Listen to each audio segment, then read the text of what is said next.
آپ کو بتایا تھا کہ مفسدات ان چیزوں کو کہتے ہیں جو نماز کو توڑ دیتی ہیں، جن کی وجہ سے نماز ٹوٹ جاتی ہے اور نمازی کو نئے سرے سے نماز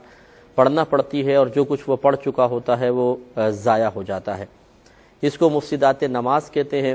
تو ان کی معلومات حاصل کرنا ہر عاقل بالغ مسلمان مرد و عورت پر فرض ہے، کیونکہ اگر ہم نہیں سیکھیں گے تو کسی بھی وقت ہم سے غلطی ہو سکتی ہے، اور نماز کے فساد کی وجہ سے، نماز کو فاسد کرنے کی وجہ سے، اور وہ بھی جہالت کی وجہ سے فاسد کرنے کی وجہ سے ہم گناہگار ہوں گے۔ اسی لیے ہم نے آپ کو بارہا یہ بتایا کہ بعض علوم ایسے ہوتے ہیں جن کا نہ سیکھنا ہی گناہ ہوتا ہے۔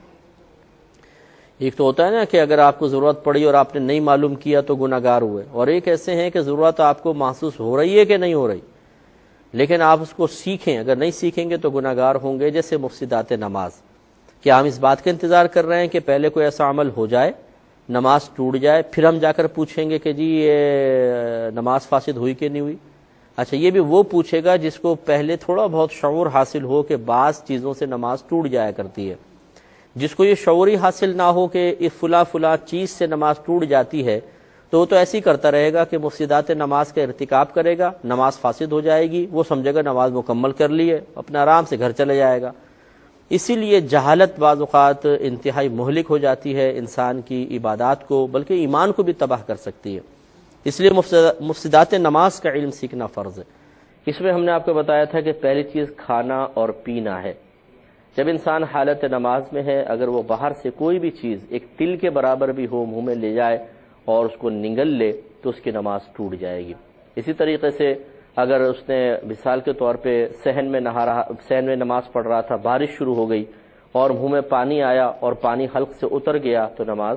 فاسد ہو جائے گی۔ یا ویسے کسی کو مسئلہ نہیں پتہ تھا، بہت شدید پیاس لگ رہی تھی، نماز پڑھتے پڑھتے گلاس اٹھایا، ایک گھونٹ پانی پیا اور پھر نماز شروع کر دی، تو اس سے بھی نماز کا فساد ہو جائے گا، کیونکہ نماز کی حالت ایک ایسی حالت ہے کہ جو ہمیں کھانے پینے سے روکتی ہے، کیونکہ ہم اللہ تعالیٰ کی بارگاہ میں کھڑے ہوئے ہیں۔ اس وقت ان امور کی طرف جن کا تعلق خاص ہماری دنیا سے ہے، ہماری صحت وغیرہ سے ہے، نماز سے ان کا کوئی تعلق نہیں ہے، یہ منافی نماز کہلاتے ہیں، خلاف نماز امور کہلاتے ہیں، تو یہ اتنی بڑی بے ادبی قرار پاتی ہے کہ نماز ٹوٹ جایا کرتی ہے۔ ہاں، لیکن یہ آپ کو میں نے بتایا تھا کہ اگر بالفرض آپ کے دانت میں کوئی ریت کے کھانے کے ذرات وغیرہ رہ گئے ہیں اور وہ غیر محسوس طریقے سے تھوک کے ذریعے بعض اوقات مل کر اتر جاتے ہیں حلق سے، تو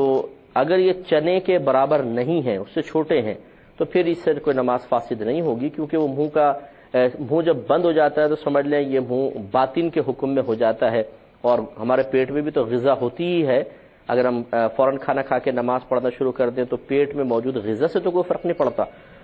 ایسے منہ کے اندر جب ہم منہ کو بند کر لیتے ہیں، جو کچھ دانتوں کے اندر رہ جاتا ہے وہ بالکل ایسا ہے جیسے ہمارے باطن میں کوئی شے موجود ہو۔ تو جب باطن میں یعنی اندر کوئی شے موجود ہے تو لازم بات ہے اس سے نماز فاسد نہیں ہوگی، لہذا اگر دانتوں سے کوئی شے اتر کر حلق سے نیچے چلی گئی تو نماز کا فساد نہیں ہوگا۔ لیکن اگر بالفعل خون وغیرہ نکلتا ہے اور وہ حلق میں اترا اور اس کا ذائقہ محسوس ہو گیا تو بہرحال اس سے نماز کے فساد کا حکم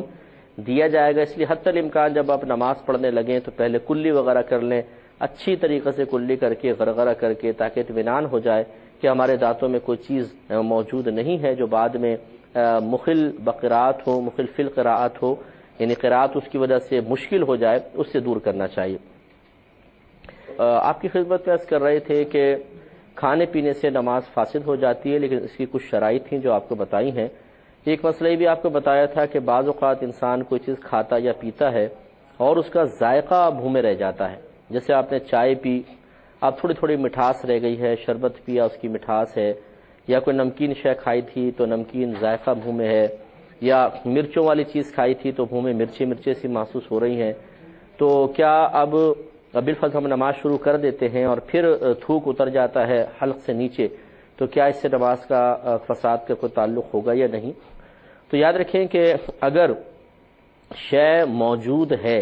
یعنی اس کے ذرات باقاعدہ موجود ہیں اور پھر وہ حلق سے نیچے اترتے ہیں تو فساد نماز کا حکم ہو سکتا ہے، اور لیکن اگر صرف ذائقہ موجود ہے، اصل شے موجود نہیں ہے، ذرات بالکل بھی نہیں ہے، تو اس سے نماز فاسد نہیں ہوگی۔ یوں سمجھ لیں کہ جیسے چینی تھوڑی سی منہ میں رکھی اور مٹھاس محسوس ہو رہی ہے، پھر نماز شروع کر دی، اور وہ چینی کے ہیں اجزاء بھی ان کو اچھی طرح سے منہ میں گھول کے پھر پی گئے، تو یقینی سی بات ہے کہ وہ اجزاء چونکہ موجود تھے تو اب نماز فاسد ہو جائے گی۔ لیکن جیسے ہم چائے وغیرہ پیتے ہیں اور پھر صرف مٹھاس ہی رہ جاتی ہے، چائے کے اپنے کو ذرات وغیرہ نہیں ہوتے ہیں، تو اس سے نماز کے فساد کا تعلق نہیں ہے۔